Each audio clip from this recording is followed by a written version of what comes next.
dictionary definition of music is the art of arranging sounds in time through the elements of melody, harmony, rhythm, and timbre. Low Pass Filter is a show about the nature of this thing we call music, how it functions in people's lives, how it's contextualized by society, and why we find certain music meaningful.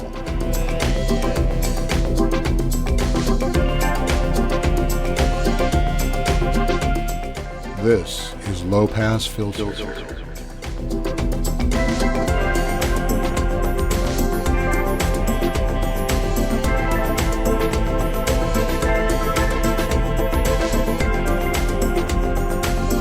Hello, and welcome to a very special edition of Low Pass Filter. My name is Mateo Noche, and I am here with Malcolm Bruce. Welcome, Malcolm. Hey, nice to be here. Thanks for having me. Malcolm is a composer, singer-songwriter, multi-instrumentalist, and the son of Jack Bruce, who was the bass player and multi-instrumentalist and singer and songwriter in the band Cream. Yes. Yes, he was. Yes, he was. Well, you know, for you youngsters out there who may not be familiar with the band, it was a band that blended rock and blues and psychedelia and a hint of jazz to create a very, very unique sound, and still sounds great today, I think. Your father was the bassist, as we mentioned before, and the lead singer and oftentimes songwriter of the band Cream. So, you know, they were, as we say today, a monster. Really, they were huge. Eric Clapton, the guitar player, and Ginger Baker. I wanted to start off with this interview with a confession. You know, when I heard about the Heavy Cream project, I was a little bit apprehensive because, you know, tribute records have a tendency to be not so terrific sometimes. But I just want to congratulate you and just say that this is really a lush and an imaginative and just a beautiful rendering of the Cream canon, you know. So congratulations. I think it's just a wonderful thing. Well, thank you so much. Yeah, I mean, I agree with you. I think you have to be very careful with the concept of tribute records because you have the originators of things, and sometimes it's nice just to leave it at that, you know, because they were so great and usually innovators, and then everyone else is trying to copy them, and sometimes by copying something you come up with something new. I mean, let's face it, that's what the guys in Cream themselves, or the Beatles or the Stones, the first thing they would say, or the, you know, John Lennon or whatever, you know, the first thing they would say is, hey man, you know, we were listening to Chuck Berry, we were listening to Little Richard, and we loved those guys so much that we stole, you know, we copied them, but because we were like little white kids in Liverpool or London or whatever, we couldn't quite pull it off what they were doing culturally, how they discovered their own creativity. So we kind of bastardized it, we kind of turned it into something completely different and new, and then it became something new. So yes, tribute stuff is a bit tricky unless you can get inside of it. And I think maybe the difference with this is that a lot of the people, you know, it's a combined collective effort. I'm just one person in a big team that put this record together, but it worked. But we have Ginger Baker on the record himself, which legitimizes it. And I think when people listen, people that know Cream's music and know those kind of iconic songs from the 60s, and then they hear how Ginger is approaching the same material, but it's like a completely different thing. It's beautiful, you know, the way he, as an artist himself, is not just copying himself, Right, paying tribute to himself. You know, and that's, to me, this kind of music, it lends itself, or at the basis of this music is this kind of organicism. It's alive, it's fresh. Every time you play it, it's something new. And I think that's the mark of great music in this genre, that it has this aliveness, you know, and so you're not copying it note for note. And that's, I totally agree with you with the tribute thing, because, and there are absolutely incredible bands out there doing it, but they tend to sort of dress up, they put on the same clothes and a wig and learn every phrase exactly how, you know, hey, this is how Robert Plant sang this line, so I'm going to sing it exactly. There's something in that, but at the same time, they wouldn't do it the same way twice themselves. So I think hopefully with this record, I mean, the first premise was it's an acoustic tribute, so we're not playing, you know, Cream were well known for Marshall stacks and wah-wah pedals Right. and that psychedelic thing, which I love. They sold a lot of wah-wah pedals, by the way. I'm just saying. But I also think that Hendrix kind of, when Jimmy came over with Chaz Chandler, right around when Cream just launched, and Chaz, I mean, I knew Chaz a little bit when I was a kid, but you know, he brought Jimmy over, and apart from stopping off at Zoot Money's house from the airport where Andy Summers was living, that's a whole other story.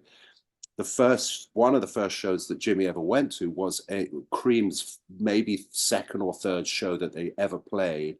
And Chaz took him along and said to the guys in Cream, is it all right if Jimmy sits in? And they let him sit in. I think he played Killing the Floor or something. And then after that, you know, Eric Clapton standing on the side of the stage looking at Jimmy playing and how Jimmy was. And then I think Jimmy influenced Eric at that very early point. Suddenly Eric was perming his hair and buying a wah-wah pedal. Anyway, so there you go. Yeah, I think Jimi Hendrix has got a lot to do with that. Sure, and I think there's the story, probably apocryphal, that you know, Eric Clapton said, I think I need to quit, or, you know, I'm not sure I can top this, you know.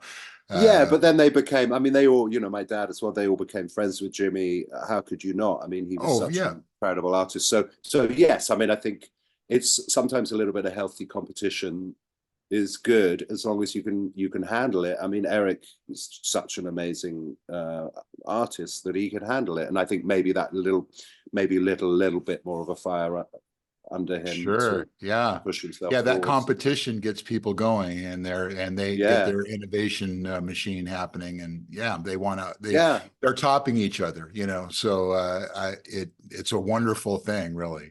And something I think, just in my personal humble opinion, is kind of missed these days. I think, you know, in those days there was such a cross pollination of different types of music and bands, and, you know, just looking, you know, the Beatles looking at what Brian Wilson was doing and vice versa, and, you know, and Dylan, and going back and forth. And yeah, I mean, Hendrix himself cited you know, the Beach Boys and Dylan, you know, and obviously, I mean, you know, again, slightly apocryphal, but not really. I mean, Jimmy had issues with confidence with singing, and I think that early on he was encouraged in the sense of like, all right, you might not have a traditionally beautiful voice, but listen to Bob Dylan. And I'm a huge fan of early Bob Dylan records. I think his voice was this instrument that was unbelievable and unique and beautiful. It was later on he became a different thing, but certainly I could see Jimi Hendrix listening to those early Dylan records going, hey man, actually I can just be my own personality on this voice and not worry about sort of whether I'm absolutely, you know, a bel canto, whatever. Right. And, you know, not to stray too far afield, but I always felt like Jimi Hendrix had such a personal voice. It was just, it just came across, it had a really personal quality to it. And you know. And going back to what you said about, you know, I mean, I think, you know, maybe we shouldn't get too much into politics and sociology, but, you know, we are in an interesting time. Corporatism is being pushed in a massive way. And so, and it clouds a free market competitive element that is part of our natural makeup to be competitive. Oh, you know, you're going to run, I'm going to try and run a little faster than you, but we can still be friends. And, you know, just because you're second fastest doesn't mean you don't have value. We're now moving into a place where we're sort of almost told how to think and feel and be by unseen forces that are really they're kind of anti-human, really. Sure, the whole AI phenomenon, and It's and we're just the there's beginning of that, yeah. Well, there's an article, a really good article, is like the author's name escapes me, but about the flattening of culture. How about yes. how these algorithms feed us back, what we maybe have looked at one time, and then that's all we ever get. And the fragility of creativity, as you say, like, all right, so Jimi Hendrix sings a song and and his voice cracks a little bit, or this happens, or whatever. It's fragile, but because of that fragility, it gives us access to these deeper levels of humanity. And what is art if not an expression of your humanity? I mean, AI is great, technology is great, all of those things are incredibly useful, but if they take over, and they start calling the shots, then I think we're going to start getting into trouble, Right. because maybe we need to use those things as tools, but not allow them to use us as tools, or maybe say, hey, those humans, we don't really need them anymore. We'll just get rid of them. So Yeah. Well, it's an interesting time. yeah, it sure is. Yeah. Uh, so let's circle back to Heavy Cream, and you sort of answered this, but let me just ask it more directly. What was the impetus for this project? What was the genesis, and why do this project? I mean, obviously, it's a tribute to your father and his music, but what was the kernel that made you want to do this project? Well, really, it was Pete Brown, who was my dad's chief collaborator, a lyricist, poet, lyricist. My dad worked with throughout both of their lives. And Pete came in. He co-wrote "I Feel Free" with Cream, but then by the second record, Disraeli Gears, he was really sort of the main songwriter with my dad. Obviously, they all contributed, Eric and Ginger and other people too. But so basically, Pete passed away last year, very sadly, in his early 80s. But I knew him for my whole life. I've written with my own work, which is a separate thing. I've written about 25 songs with Pete over the years, and Pete was just this guy that everybody loved. He was a singer himself and a songwriter, as well as just being a lyricist for Cream. He then went on to make his own records and stuff. And so I think there was just a timing thing. He was talking to the record label Quarter Valley Records about another project, and this idea came up. Hey, why don't we do an acoustic tribute to Cream, and we'll shoot a documentary. We'll do it at Abbey Road Studios. And so really Pete started the project off, and then sort of started reaching out to people like me. I immediately agreed to do it. Rob Cass, who's the producer on the record. And then we just, all the sort of our friends, Bernie Marsden from Whitesnake, he came on very early on, and Bernie had a friendship with Joe Bonamassa. So, it was very easy for us to shoot Joe a message and see if he wanted to do it. And it just kind of fanned out from there. So it really is in many ways, it feels like a record of a bunch of friends getting in a studio who happen to be musicians, because, as you know, musicians tend to hang out with other musicians because nobody else will have them, so it's like, who do I know in my book? Oh, okay, I know this guy or whatever, and he might know this guy. So I think the impetus was timing, and just an interest from the label to do something. And for all of us, it's a tradition, in the same way that if I sit down and play Chopin on the piano, or Bach or Beethoven, that's a few hundred years ago now, but we still keep that tradition going because those things are important. We learn from the past. And I think as long as we don't only look backwards, I think there's so much to be gained from a sense of your place in history. Again, as we were saying before, let's hope that the AI doesn't wipe out our history, and that, successive generations do remain, do continue to have an understanding of the importance of history. Look, I mean, politically, again, without going into it, war, and we still haven't learned that war doesn't go at, you know, what happened to Vietnam, man? I mean, we should have learned from that by now. We're actually doing exactly the same thing. Is it because the military industrial complex want to make money, or is it actually, is there a moral reason for it? You know, it's like, so I mean, we can learn so much from history, and I think with music, and this project in particular, you know, it just felt like the right time to look back on that material and sort of gain a bit of a fresh perspective on it. And so yeah, I think it all just came together kind of more or less organically once Pete had sort of cut the deal with the label. It was just a question of reaching out to people and seeing who might want to do it and who might not want to do it and all that kind of stuff.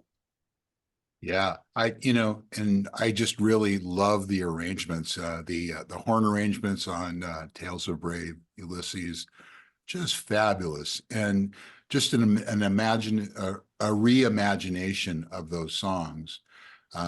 So I just you know, well, I was just knocked over really when I heard that. Oh, So well, thank you. Yeah, I mean, I think when you do something like this and you set some limitations, I think that's really helpful, and it keeps people's egos in check. You know, I'm a guitarist, and I like to, you know, whittle with the best of them. Let's put it like that. But you know, actually getting Joe B to come in and saying, no, you're not allowed to play electric guitar, is kind of quite interesting. So he got creative. One of the guitar solos he sort of did it with an acoustic guitar, but he set up this sort of box, and then they amplified the box. Like, you know, that's Joe. He's like sure. a little bit of a boffin. So he was the only guy that kind of found a little way to be it, like, well, maybe that's not exactly acoustic, you know, but it sort of is acoustic. But generally speaking, it kept us all in check. You know, let's perform these songs as songs, and just strip it down to that kind of basic, you know, what is a song? A song is a melody and some harmony and a little bit of rhythm. And so I think it's nice. I think what I got from the process was, you know, experiencing the material in that sort of very fundamental way, without the bells and whistles of big loud amps and all that kind of stuff.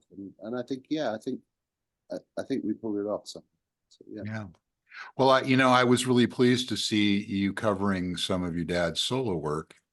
You have a theme for an imaginary Western, which you did on a song for a tailor. And I think Mountain also did that, Yes. Covered that song, or maybe he might have been in the band. I don't know at the time, or. No, well, Felix, obviously Felix was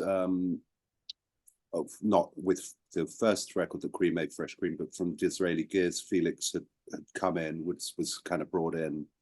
I guess, I don't know all the deals, but maybe Arma Ertegun or the engineer they were working with at Atlantic, or what, for whatever reason, Felix came in and Felix Pappalardi, for the people. Felix Pappalardi from Mountain, and he became a good friend of my parents and my dad, and you know, they had a resonance. Obviously, they were both multi-instrumentalists and bass players and songwriters and singers, and so yes, I would imagine that the reason that Leslie West, Corky Lang, and Felix did a cover on that song was partly because they became with that friendship with all of them.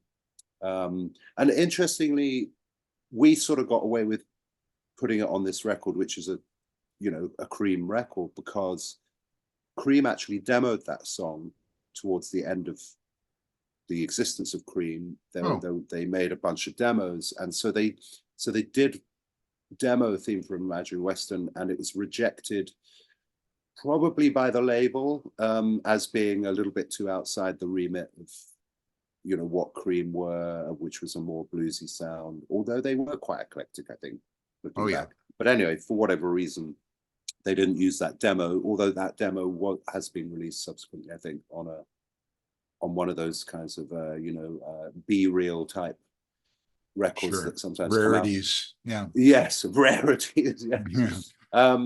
So yes, and then it came out on Songs for a Tailor, which is I love. That's my favorite version. I just love the way that kind of lilting rhythmic element to that song in that particular recording. So yes, I think, and also because it's a co-write between my dad and Pete Brown. Pete wanted to do that, and he wanted the opportunity to sing it himself. So yeah, Well, lovely song.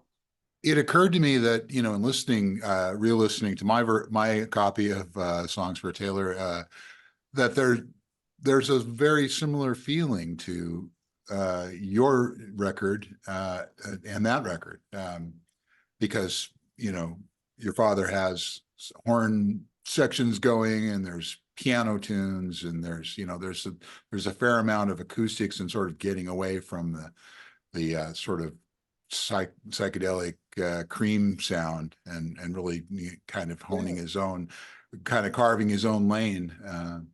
So I felt like there was some analog between the two projects.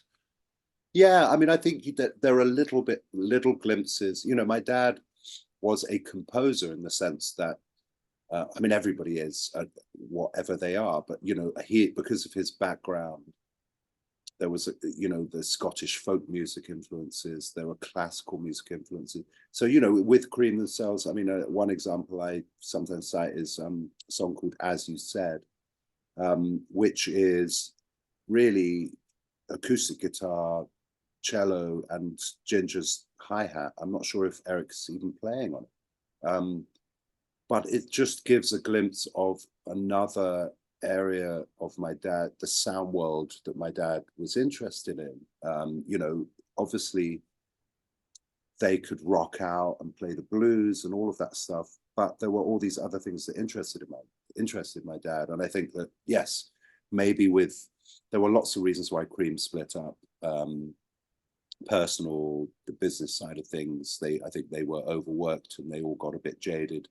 They were on the road a lot, and all kinds of things, and drug problems, and whatever, all the kinds of things that go on and were going on 60 years ago. Sure. But I think another element is that the three of them were such incredible artists in their own right, and that they had all their own desires to explore different areas of themselves and different kinds of genres of music. And Eric had always been a little bit more straight ahead, like he was a bit more of a kind of purist when it came to the blues and Americana, and you saw that. I mean, although he's written and had success with great pop songwriting and all kinds of things over the years, so I mean, it's not like he was completely straight ahead.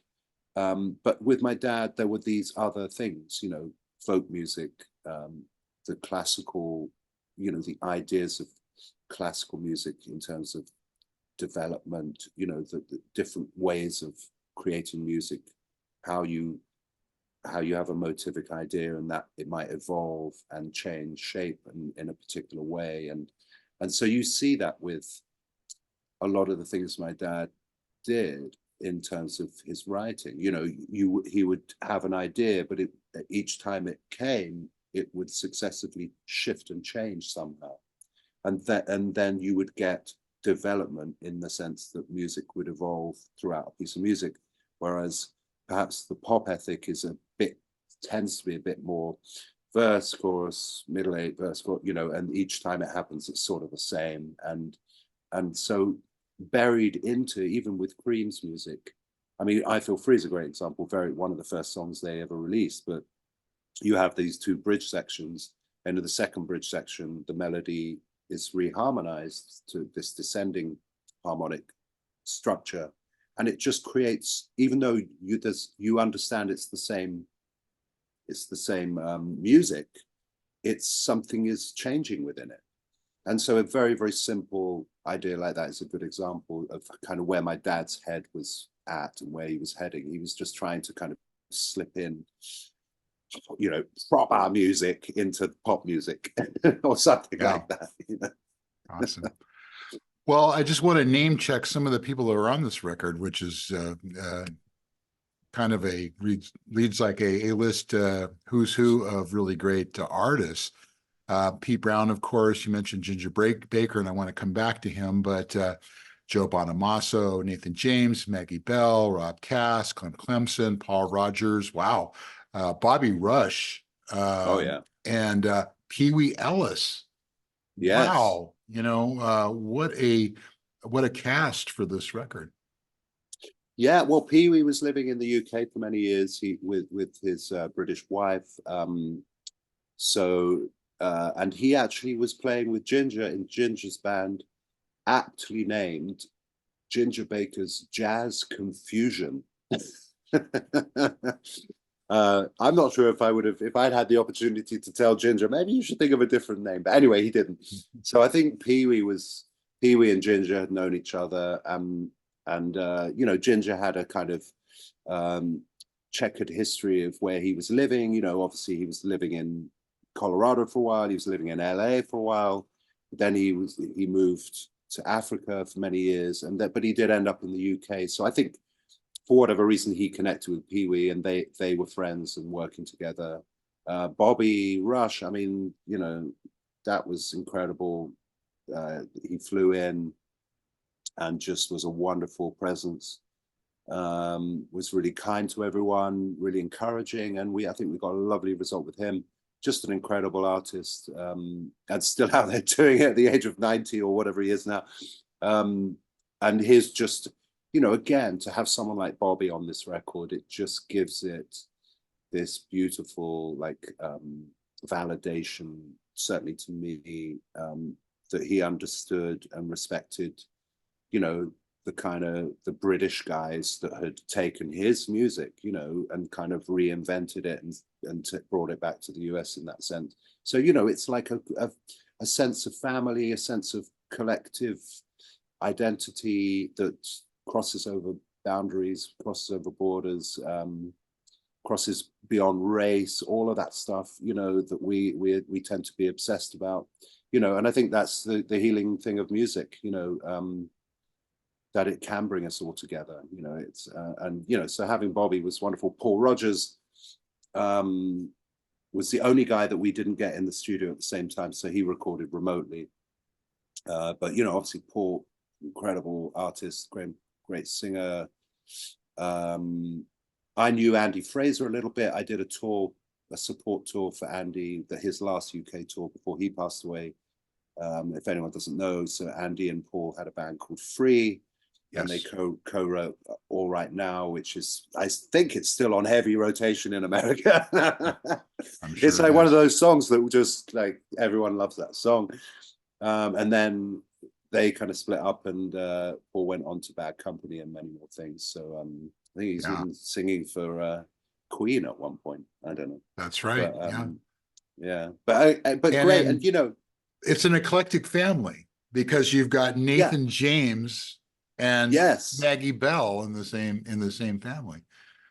Yeah, well, I mean, obviously Maggie, to me, I don't understand why, but I mean, she's just an incredible singer, an artist, but maybe not as known as much as she should be. I think people that really love this kind of music will know who she is, but I wish she had a bigger.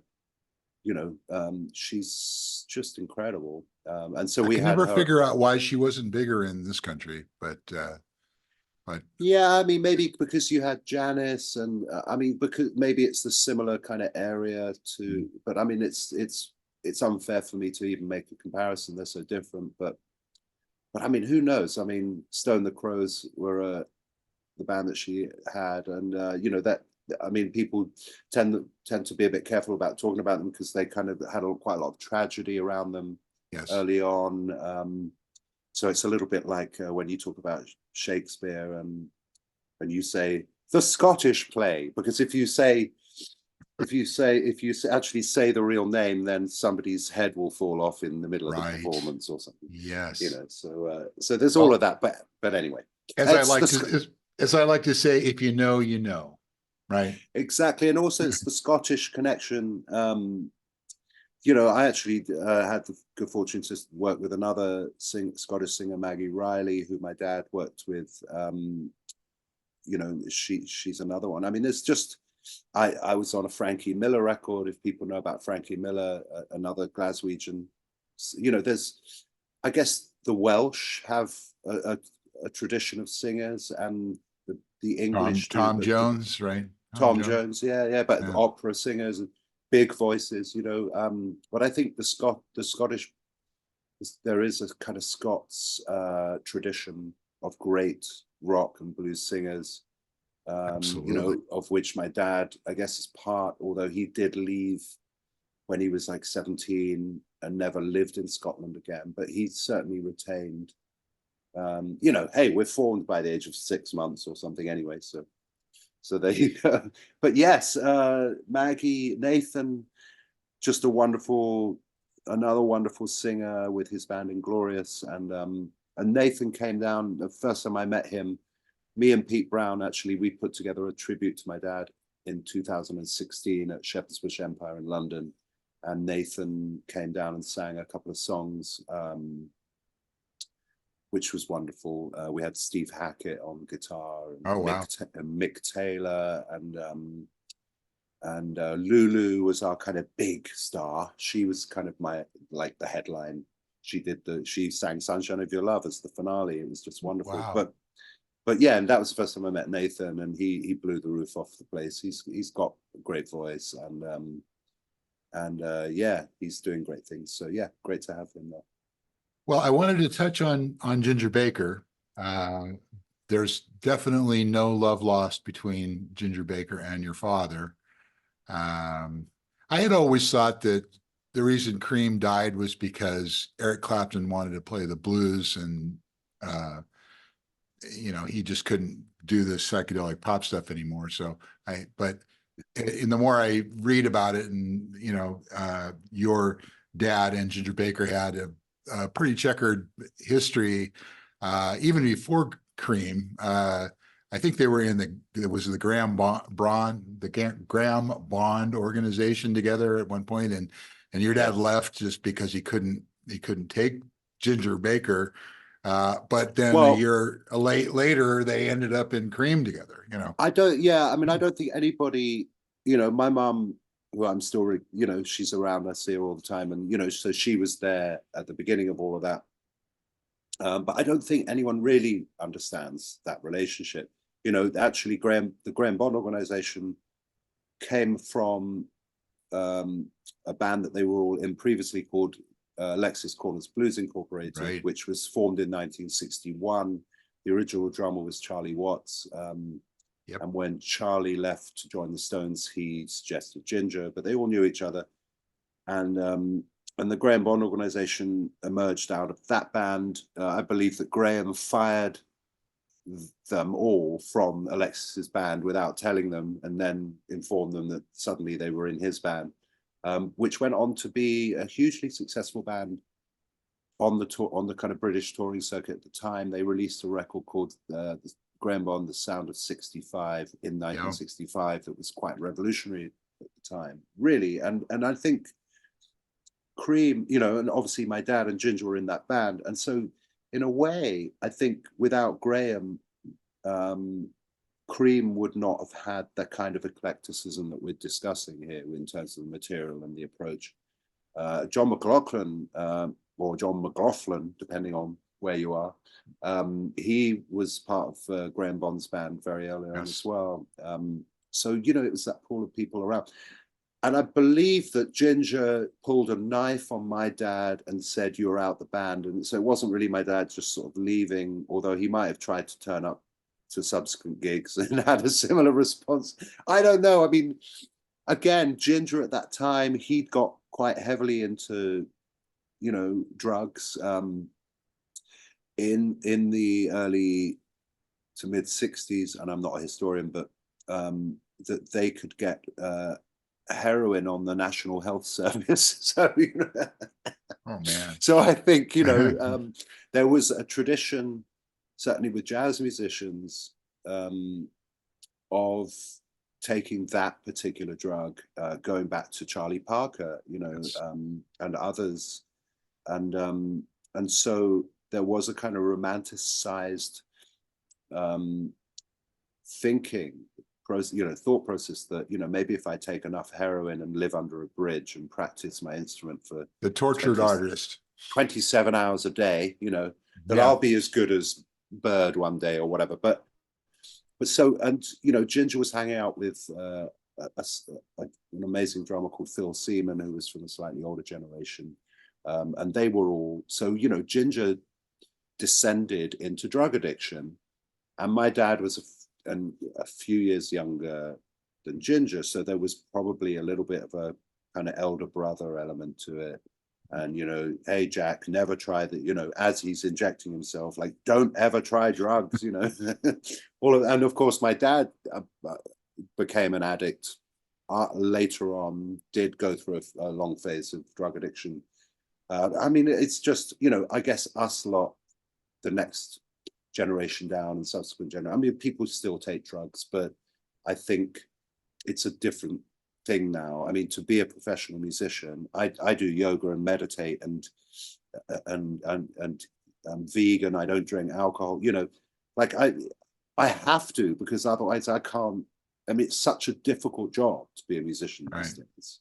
It's you have to have a certain kind of discipline. Otherwise, it's just not going to happen.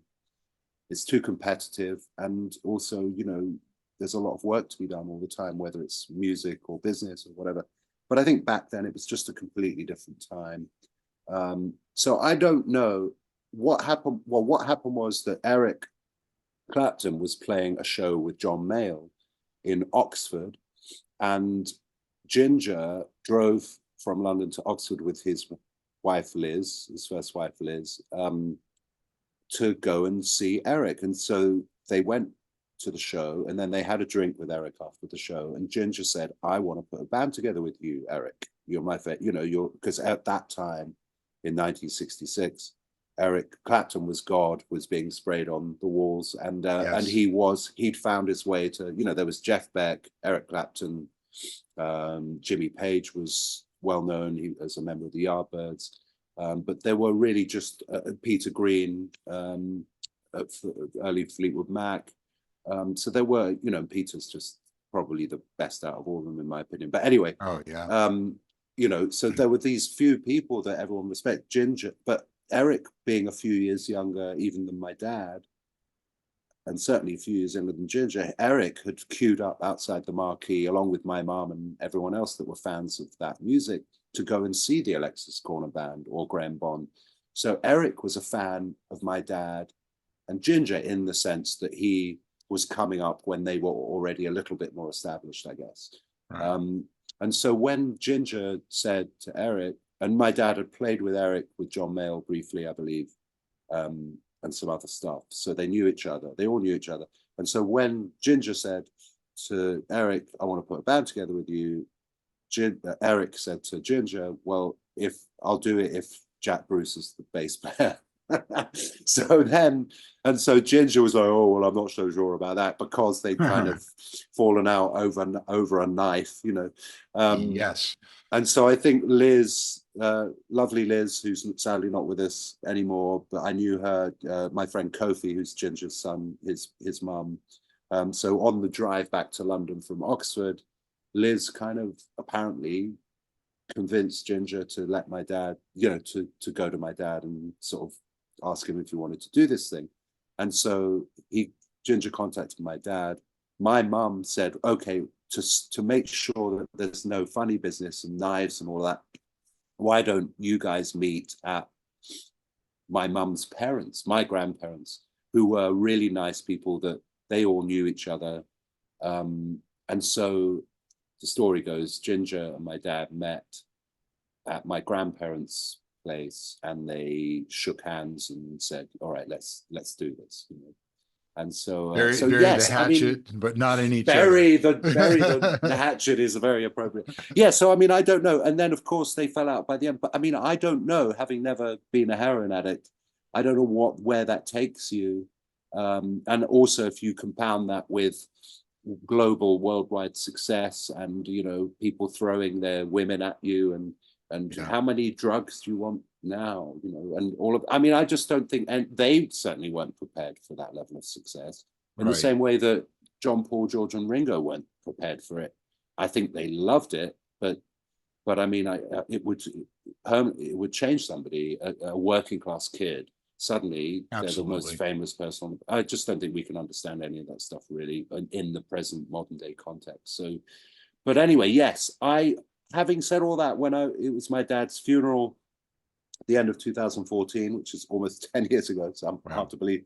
But you know, I was standing with Eric and Ginger before we were going in for the service, and Ginger was crying. You know, he was genuinely moved and upset, you know, by the situation. So you never know. I think that's between the two of them and the divine in all of us and whatever, you know. I think, again, products of their culture, products of their environment, products of their time and their class and all of those superficial elements, of course, but ultimately do shape people's opinions and attitudes and behaviors.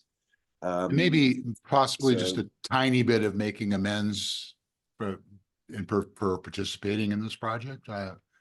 You know, well, certainly with you know, because there was a running narrative over the years with Ginger complaining about my dad and Pete Brown taking the royalties for the songwriting.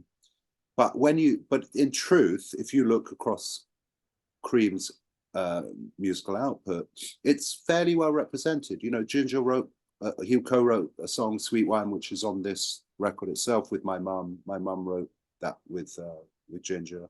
It's a beautiful song, and that's on Fresh Cream. My mum actually co-wrote 2 songs on Fresh Cream, Sleepy Time and Sweet Wine. Oh, wow. And she'd done a similar thing with the Graham Bond organization. She just has a talent for writing words. She would never claim to be some big time person. She's not like that. Otherwise, she'd be sitting here doing the interview with you. But I mean, you know, there was a narrative, you know, that Jack and Pete took all the money, you know, and it's like, well, it's not as simple as that.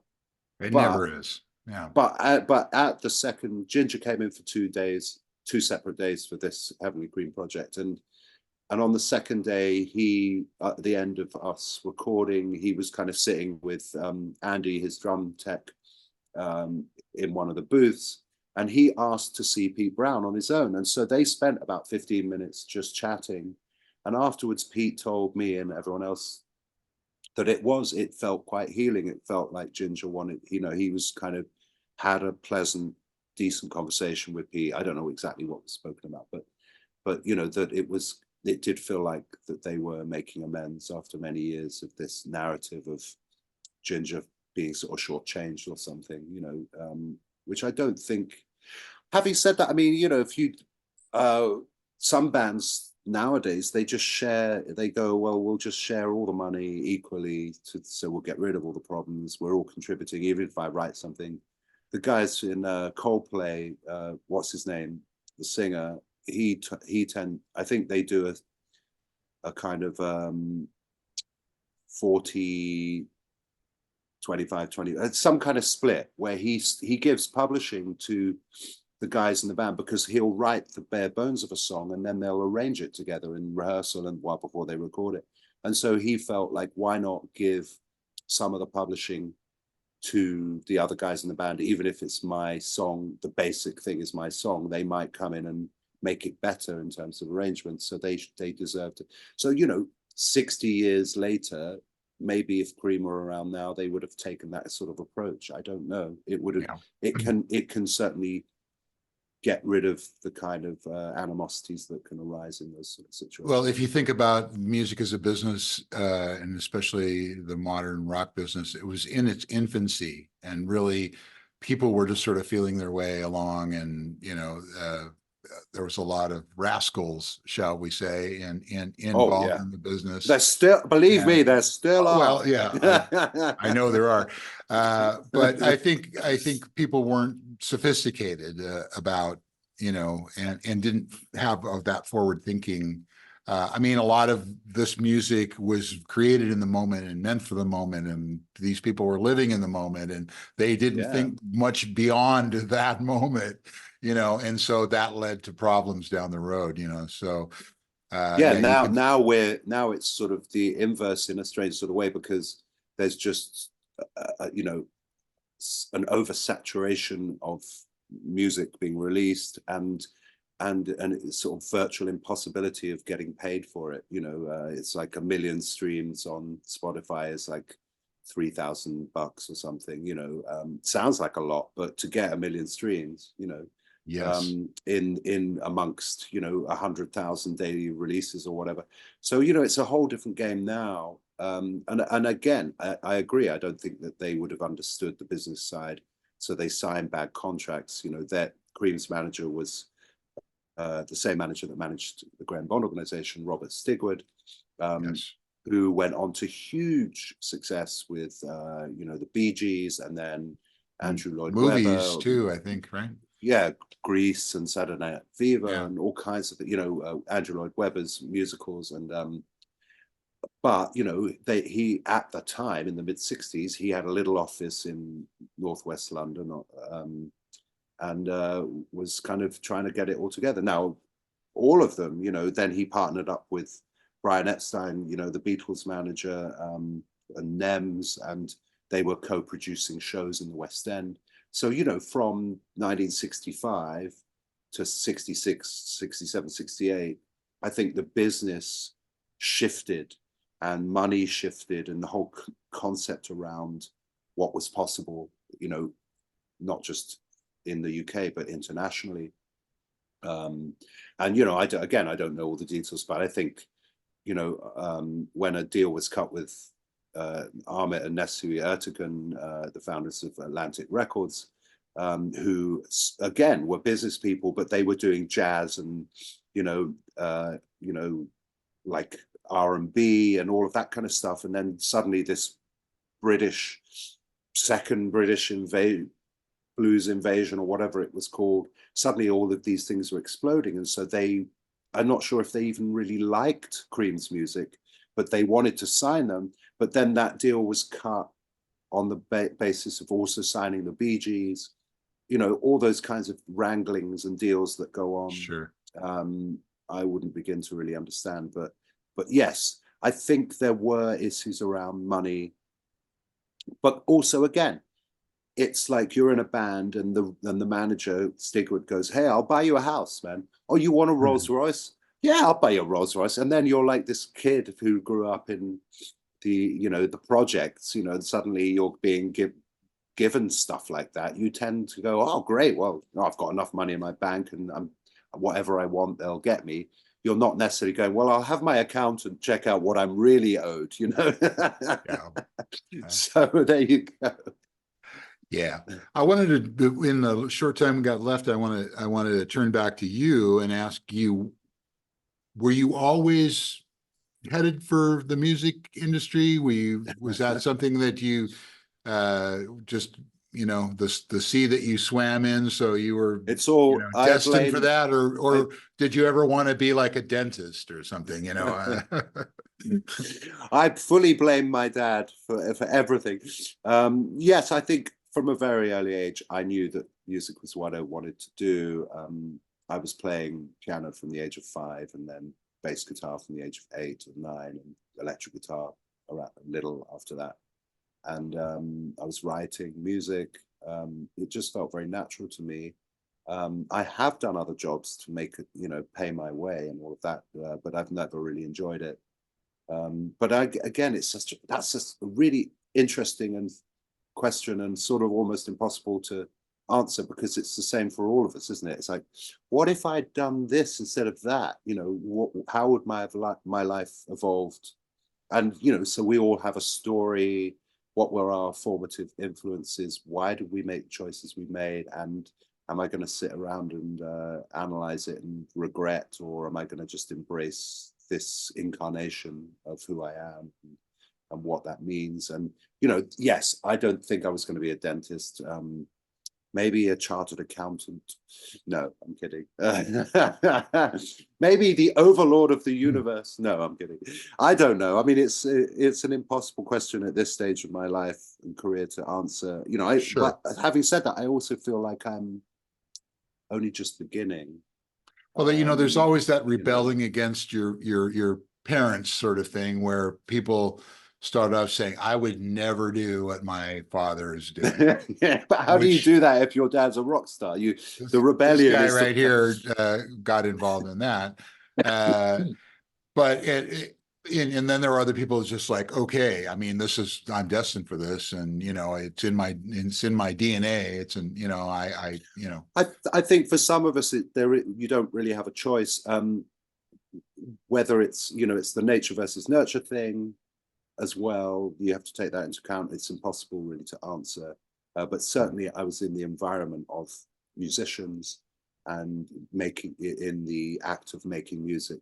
And it seemed like it was a good path. You know, yes, the music industry is completely different now. Would you recommend somebody get into the music industry if they wanted to have a stable life, you know, stable relationships, enough money to get a mortgage? When it goes good, it's great, but it's a rocky road. It's not an easy path these days. Maybe it never was an easy path. I mean, again, going back to Charlie Parker, because he was an African American and from a certain class, he had a terrible life. He was treated appallingly, a genius, because of the color of his skin. You know, he was treated like he didn't deserve to be alive. And, you know, hopefully we've moved on from then, you know, but other elements in terms of being an artist are still very prevalent. We're not respected, generally speaking. Creative people are not respected in the same way that a plumber or a dentist is. You know, if you're a plumber, you expect to get your hourly rate, and people respect that. With musicians, if they can get away with not paying you, they'll get away with not paying you, and it's appalling. I hope it changes one day, but I don't know whether it ever really will. It's just part of the aspect of what it is. You have 3 siblings. Yes. And one of them, I think Natasha, is a DJ and involved in the music industry. Songwriter, yeah. The songwriter. And so I'm curious, did they have a level of involvement in this, and what has been their reaction to this project? And they didn't actually, they weren't involved in this project, but they were involved. My dad did his final solo record in 2013 called Silver Rails, which we also did in Abbey Road, and they were involved in that. For whatever reason, they weren't asked to be involved in this particular project. But you know, there will be other things that will happen in the future, and you know, we're all quite different. They're the next generation down from me, so their musical influences are a little bit different. I'm actually about to go out. I'm going to do a 20-day European tour with Kofi Baker in March. wow. And Kofi's awesome. You know, he's again had a pretty rocky relationship with his dad over the years, but also is like took what his dad did and made it his own. He's got his own voice on the drums. Incredible musician. So we're keeping all of it going. We're all kind of keeping it going, and we're all encouraging each other in various different ways. And hopefully at some point I won't just get, you know, won't just be known for being the son of Jack Bruce, but I'll also kind of get my own music out there on a bigger level, so that, you know, but I'm making a new record at the moment. But I'm Well, I wanted to get to that. That was opera my and all kinds very of next things. question, which Yes, is enough about my dad. Let's talk about me. No, I'm kidding. fake No, humans, I mean, fake yes. humans and real dolls. Yes. Tell us about that. Yeah, I'm still in the middle of writing and recording. I'm excited about it. It's quite a heavy rock sounding record, but it's very much my own style. I'm just kind of exploring what emerges, not following this kind of corporate rock thing that seems to have taken over people's minds. So, you know, hopefully it's something that's quite innovative. And in terms of lyrical conceptual content, it's sort of self-explanatory. It's a play on words, but it's also, we're living in this world where, you know, there's all this, it's hard to know what the truth is. We're being programmed and controlled and told how to be more and more. And so we kind of got this, you know, whether you want to talk about the Democrats and the Republicans, which is a bit sort of archaic at this point, in my opinion, but or Trump and Biden, or over here we've got the Labour Party and the Conservative.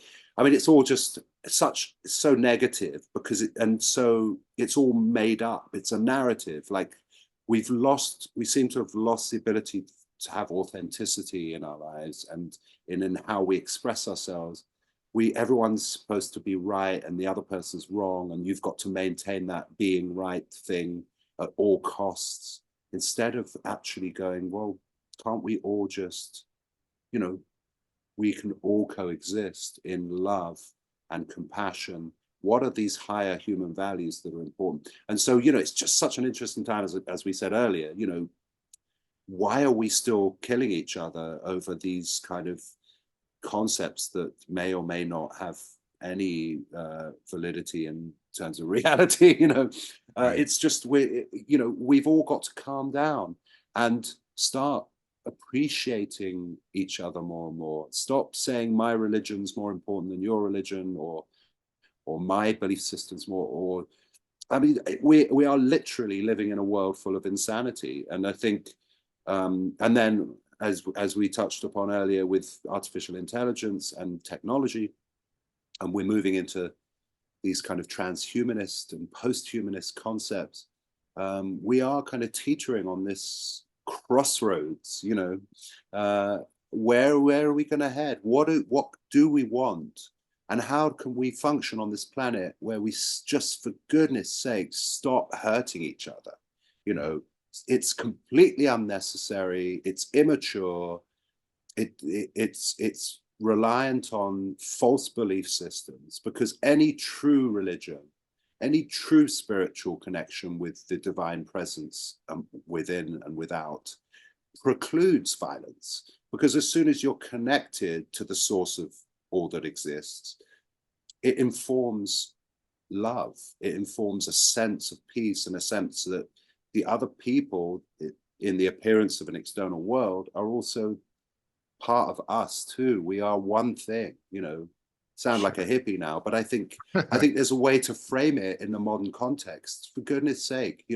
But of course there are all these forces behind, unseen forces, economic, corporate, political, social, individual, oligarchical powers that are having an influence on policy and having an influence on what's going on as well. So it's just really interesting times. So fake humans, real dolls. It's a little play on real dolls because of the sex toy real dolls, but it's not really about that. It's just about these kind of polar opposites, oppositional forces, and why are we not transcending to a place where we all agree? Like, I don't agree with what you think, but we can still be all right. We can still be friends. There's space. There's infinite space.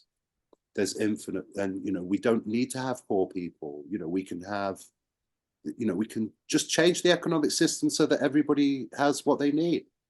Why do we have all these problems on the planet? We need to grow up.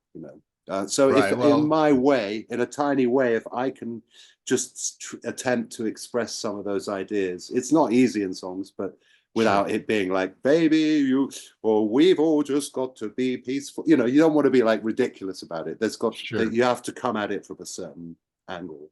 You're trying to make people think, and I'm trying to make myself think first and foremost. But I do think probably too much. I'm trying to get people to maybe stop thinking and just start loving, because that's really all that matters. This life is so precious and so short. It's a fleeting wink that we exist, and so without it having to be, I don't owe you anything. Nobody owes anybody anything, but that doesn't matter either. Like, what you do is important, what you choose to give. And what tends to happen when we're more caring and kind and accommodating without sacrificing ourselves, but when we do that, we tend to get a better result, because the intention, the intention creates a ripple or reaction in life. And I like to say that there's so many forces at work that all you can really do is just make your own little corner the best little corner. And it can change the world. You know, it's you're just doing this little thing, but that can have an impact on how somebody else behaves, and then that other person, and then it just spreads out. I sound really idealistic by saying all of that, but I think somehow I love it. Thank you. It's okay, you know. It's okay to be a little bit idealistic, especially right now. So there you go. Well, can you tell our listeners how to get a hold of Heavy Cream and any of your other music that you've got out there? Where would they find it? Yeah, I'm on social media. If people want to check out Quarto Valley Records, that's QUARTO valleyrecords.com. There's links to for Heavenly Cream. There's the download, there's a CD, and there's a double vinyl package. There's also a making of documentary called The Cream Acoustic Sessions that can be streamed online. People can, I think the details for that are also on Quarter Valley's website. Okay, we'll put something down here. Fantastic. And for me, malcolmbrucemusic.com. I'm also on Facebook. I'm on Twitter, with X, formerly known as Twitter. I'm on Threads. You're on all the socials. Well, not all of them, but I guess most of them. The major ones. I'm still building it all up, as probably everybody is. You know, I haven't bought enough followers yet, but I'm planning to. So there you go. Awesome. Well, Malcolm, thank you for this unexpectedly philosophical but very lovely conversation. You have been watching or listening to Low Pass Filter. My name is Mateo Noche. Thanks for tuning in, and we'll see you on the next episode of Low Pass Filter. Thanks, Mateo. Thank you.